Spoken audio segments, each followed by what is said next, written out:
Existe um gênero inteiro de manhwas que decidiu transformar o clima no maior vilão da humanidade. Não são zumbis, não são alienígenas e não são meteoros. É simplesmente o calor ou o frio. E o mais curioso é que, apesar de parecer histórias diferentes, quase todas seguem exatamente a mesma fórmula. O protagonista morre de forma injusta, volta no tempo e um mês antes do apocalipse ganha um sistema como inventário infinito.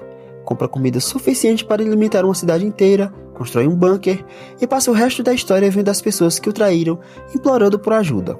A pergunta é, por que essa fórmula tão repetitiva continua fazendo tanto sucesso? Hoje, vamos analisar esse subgênero que parece ter virado uma verdadeira fábrica de manhwas na China. A Fábrica dos Apocalipses. Depois de ler algumas dessas obras, você percebe um padrão curioso. Os nomes mudam, as capas mudam, o tipo de desastre muda. Mas a estrutura continua praticamente a mesma. Se um autor faz um apocalipse de calor, a obra faz sucesso. Pouco tempo depois, aparece outra de frio. Depois, de uma tempestade. Outro, de chuva ácida. E assim por diante. É como se os estúdios, apesar de trocarem o cenário, reutilizassem o mesmo roteiro. O protagonista padrão.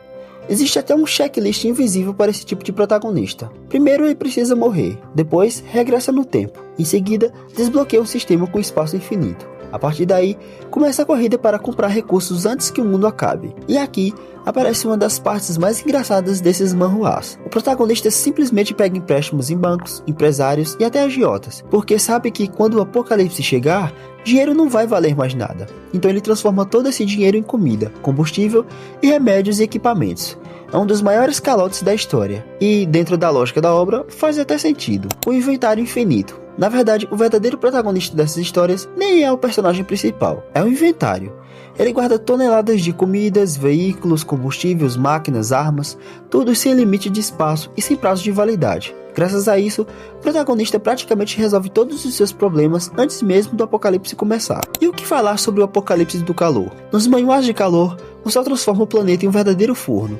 Os rios evaporam, as cidades ficam desertas, as pessoas morrem nas ruas. Visualmente, esses cenários são muito interessantes, mas, depois dos primeiros capítulos, o calor deixa de ser o foco. O verdadeiro conflito passa a ser entre as pessoas. E sempre tem a ex-namorada e os vizinhos. Existe outro clichê obrigatório, a ex-namorada traidora. Na primeira linha do tempo, ela abandona o protagonista. Depois do apocalipse, quando tudo dá errado, ela tenta voltar.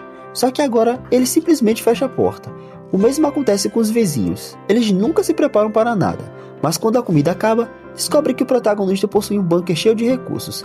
E aí que começam as cenas de pessoas implorando por ajuda. Já no bunker, acaba se tornando praticamente outro personagem da história.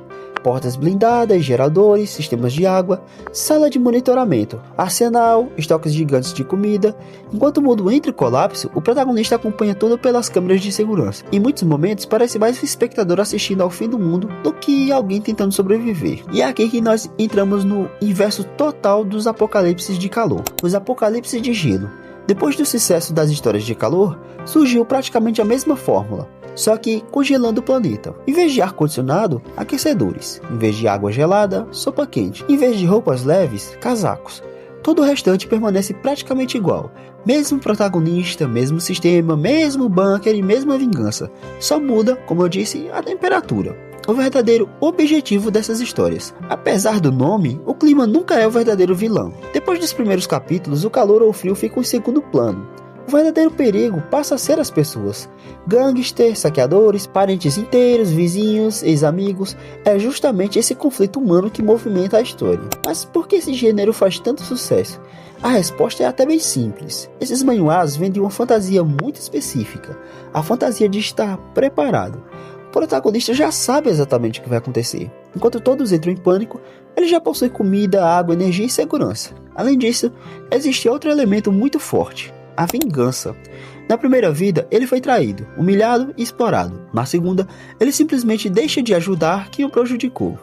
Cada vez que alguém bate na porta do bunker pedindo ajuda e recebe um não, o leitor sente aquela injustiça da primeira vida finalmente foi corrigida. É isso que mantém tanta gente acompanhando essas obras. No entanto, essas fórmulas possuem defeitos. O problema é que, depois de algumas leituras, tudo começa a ficar previsível. Os protagonistas parecem iguais, os sistemas são idênticos e os vilões também. Você já sabe que alguém vai aparecer pedindo ajuda e que o protagonista vai recusar e que outro personagem arrogante será humilhado. Mesmo assim, a fórmula continua funcionando porque entrega exatamente aquilo que o público consumidores desse gênero procuram. Conclusão, pessoal. No fim das contas, esses manhwas misturam 3 elementos extremamente populares: regressão temporal, sistema com inventário infinito e fantasia de gerenciamento de recursos. O Apocalipse acaba sendo apenas o cenário para essa combinação funcionar. Pode ser calor, pode ser frio, pode ser qualquer outro desastre. No final, a essência continua a mesma. O protagonista que conhece o futuro se prepara antes de todo mundo e observa aqueles que o desprezam enfrentando as consequências das próprias escolhas. E agora eu quero saber a opinião de vocês. Vocês ainda conseguem ler esse tipo de manhwa sem enjoar?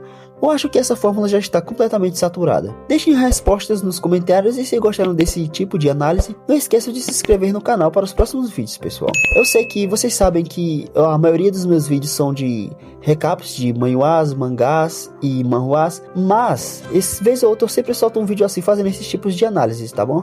Para que vocês já saibam como os meus conteúdos podem ser diversificados. Valeu, galera, até o próximo vídeo.